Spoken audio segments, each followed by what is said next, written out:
So One Punch Man Season 3 has officially released what is being dubbed the worst episode of anime ever created. And, unfortunately for One Punch Man Season 3 Bandai Namco and JC staff, the numbers are starting to look like that claim may not actually be inaccurate. See, because as I'm sitting down and recording this video on a sunny November 19th, Episode 6 of Season 3 of One Punch Man is currently sitting at a 2.2 out of 10 possible points on IMDb. For frame of reference, in terms of how well anime does on IMDb in terms of ratings, the 6-episode animated miniseries that dropped this year, Takabi's Original Sin, never had an episode go under a rating of 9 on IMDb. And the vast majority of every single one of the 60-plus episodes of Full Metal Alchemist Brotherhood sit at least an 8 or higher on IMDb. There is no anti-anime propaganda happening over on IMDb.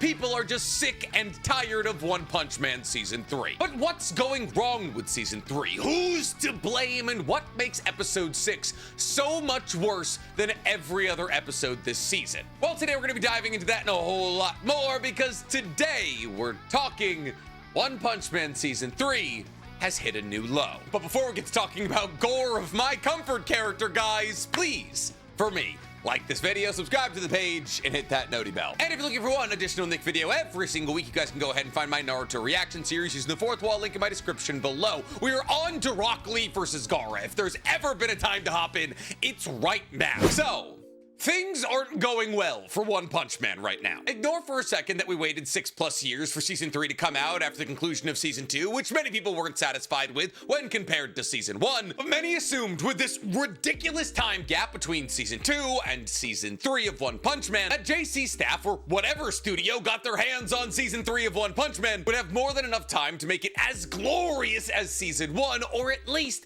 better than Season 2. But Season 3 of One Punch Man is neither of those things. In fact, Season 3 has somehow featured a drop-off in quality comparable to the drop-off in quality between Season 1 and Season 2 between Season 3 and Season 2. That is to say that when Season 3 is compared to Season 2, the step down in quality between those two seasons is as large as it is between Season 1 and Season 2, which means we are now 2 full big steps down in quality from Season 1. But we've known this for weeks, so why is everybody getting especially up in arms right now? Well, yes, literally no part of One Punch Man Season 3 has been even remotely good, as it's featured such hits like Garo's PNG being slid down a hill, male characters being drawn as female characters for literally no explainable reason, fight sequences being recycled to make it seem as though the fight is better or more interesting than it actually is, and character designs being stripped of all depth and shading at pretty much every single possible point. And yeah, you're going to deliver a ridiculously disappointing third season of a beloved franchise. But why is Episode 6 getting more hate than every other episode? Well,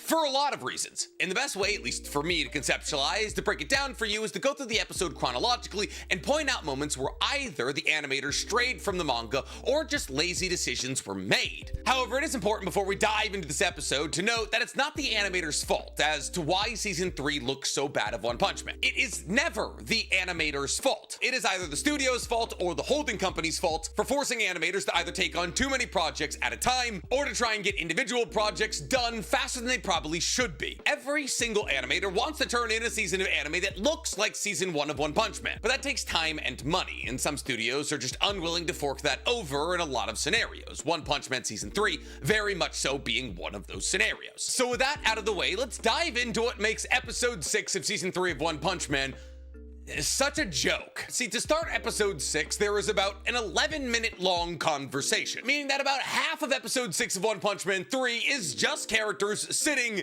and talking. And while that is not the fault of the anime, the conversation that's being covered from the manga is 32 pages long, which for those of you who don't read manga is about 2 standard manga chapters of just conversation. And therefore, the fact that these characters are having a conversation that's gonna last around 11 minutes can't be controlled by the animation studio. What can be controlled by the animation studio is how these characters partake in said conversation. See, ignoring for a second that every single character in Season 3 of One Punch Man looks as though they belong in the Kaiju number 8 anime, that is to say that any depth to their faces and any shading to their body has been stripped from them entirely, turning them into the blandest, most boring Temu ripoff version of how they look in the manga. Certain scenes that add depth to the conversation and would require animation in order to be added in are simply cut from this 11-minute long sequence. Like Zombie Man with his head back, smoking a cigarette as he tells off on my mask, which is rather replaced with Zombie Man just looking down at the table, looking more zombie than man. And these are the kind of decisions that are made over and over and over again throughout season 3 of One Punch Man. Small moments of animation that, yes, would require a slight amount of additional work are cut and replaced with a still frame with an animated mouth, basically just dubbing over the manga for us. Because that is, at the end of the day, kind of exactly what we're getting. The fight scenes are barely animated, the characters aren't moving while they're talking, and aggravatingly enough, the only times that we get anything even remotely close to animation is when a character is having a flashback to a scene that took place in either season 2 or season 1. Then, after this 11-minute long conversation between all of the S-Class heroes and My Mask is done, we see Sitch and Second Gall checking in with the support team, who are the motley heroes that this episode is named after. Now, while in the manga, we get introductions and little quips from basically every single one of these heroes, everyone from Captain Mizuki to Feather to Gearspur. In the anime, for some reason, the majority of these intros or quips are just straight up cut, meaning that we're never really introduced to a lot of the heroes that play a somewhat large part in the currently unfurling arc. Yes, we get quips from Needlestar and Captain Mizuki, but One-Shotter, Feather,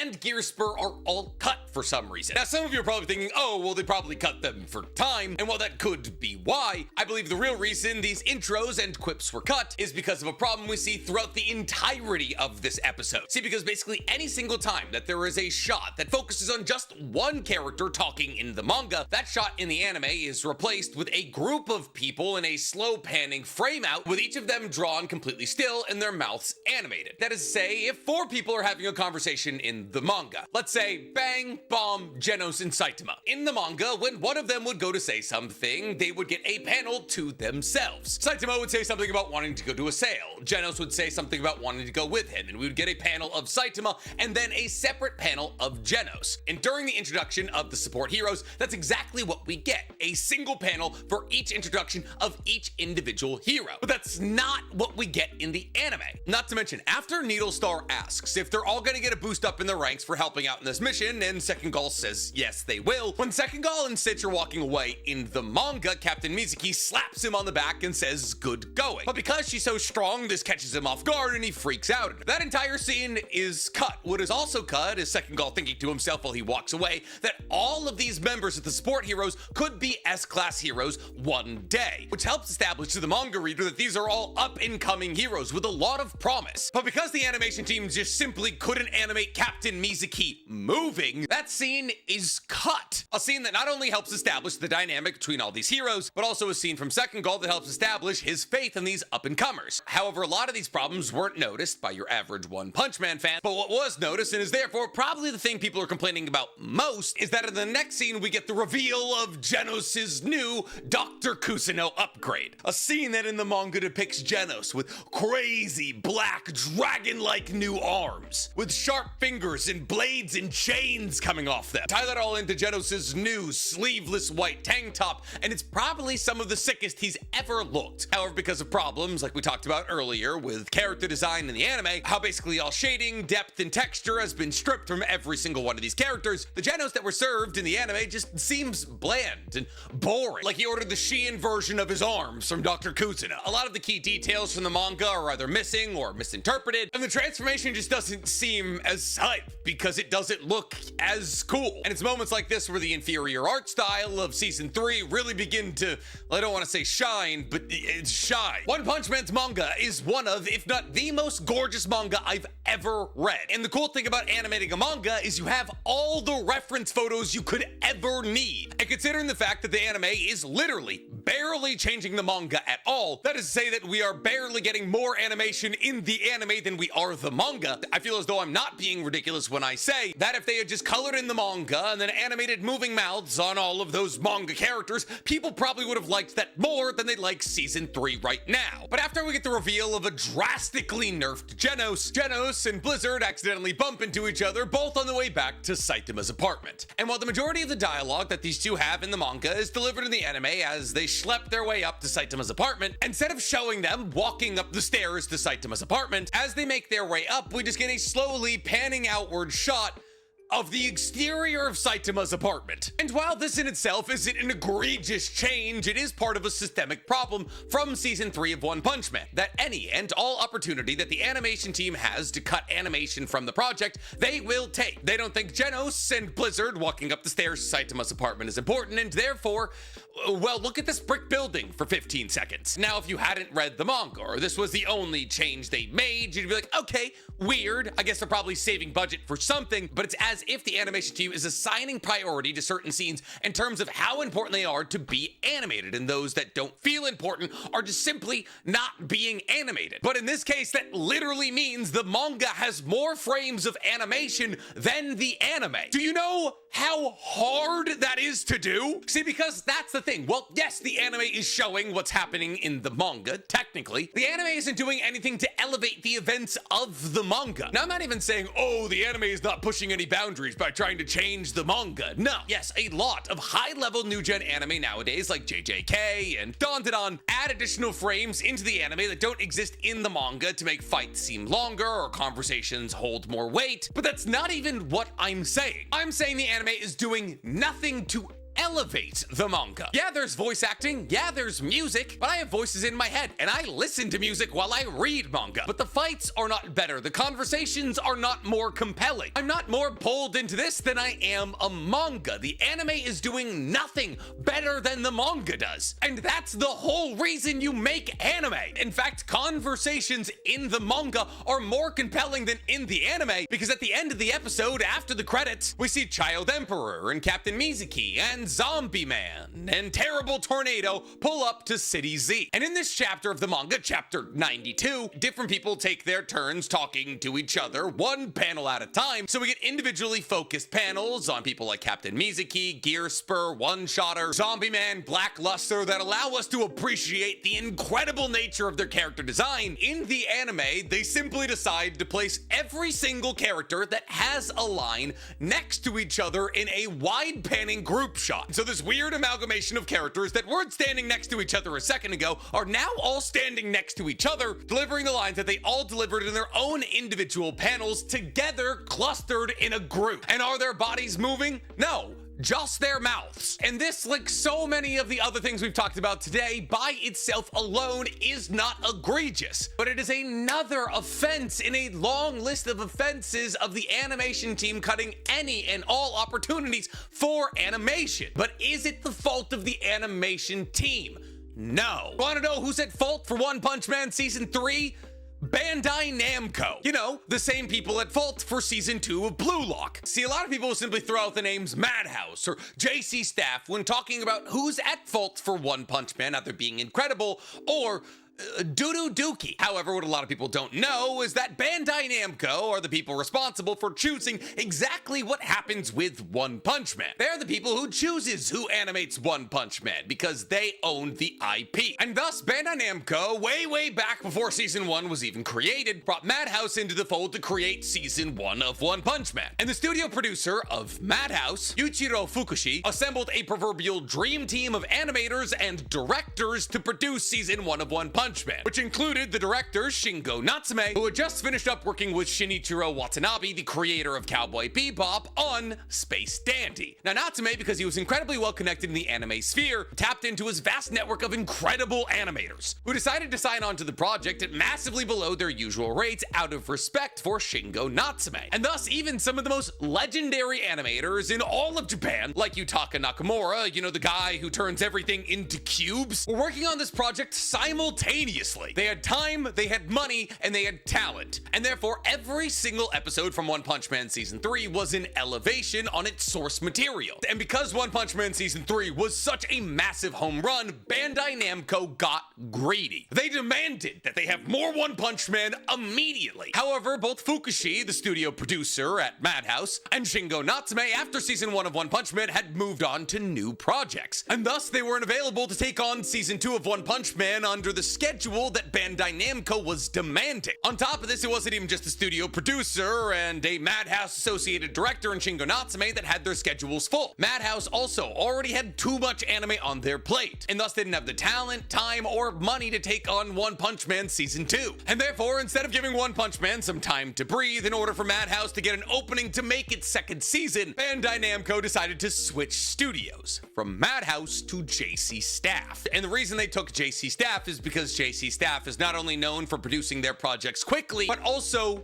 cheaply. But here's the thing, JC Staff didn't really have the time, money, or talent to take on Season 2 of One Punch Man. In 2019, when Season 2 came out, JC Staff produced 15 animated projects, and therefore, even though JC Staff does have some incredibly talented animators, its production lines were stretched far too thin to even come close to reproducing Season 1's quality. Now, this is because JC Staff's producer, Atsushi Fugishiro, is not nearly as well connected as Madhouse's producer, and in 2019, he personally was overseeing 4 anime projects simultaneously. And thus, in order to shirk a little bit of the load, he brought on director Chikara Sakurai, known for helping direct the majority of Naruto Shippuden, and therefore a very talented director and a very capable animator, but not as talented or connected as Shingo Natsume. And thus, Season 2, when compared to Season 1, feels soulless and flat. There's no creative touches installed. The manga is animated, yes, and it looks better than Season 3, but it doesn't touch Season 1. But how did Season 3 get worse than Season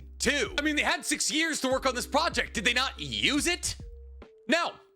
No, they didn't. See, because ignoring for a second that JC Staff is still overloading its plate with way too many animated projects to try and take on something as complex as the Monster Association arc of One Punch Man, the directing situation for One Punch Man hasn't gotten any better. In fact, it's got substantially worse, as Chikara Sakurai, the man who was able to make Season 2 slightly passable in terms of quality, is no longer associated with One Punch Man, and rather he was replaced by Shinpei Nagai, who's known for nothing outside of deleting his Twitter because he got so much backlash on it over One Punch Man Season 3. Now, I'm not trying to be mean when I say he's known for nothing previous to directing this season of One Punch Man. The most impressive thing that he's ever directed prior to this was 1 episode of Psycho Pass and 2 episodes of Food Wars. But it gets worse than that. Not only is the key director for Season 3 of One Punch Man basically a nobody in the industry who has no connections to any animators he could bring in to make this project shine, but the directors that are being brought in to direct individual episodes are also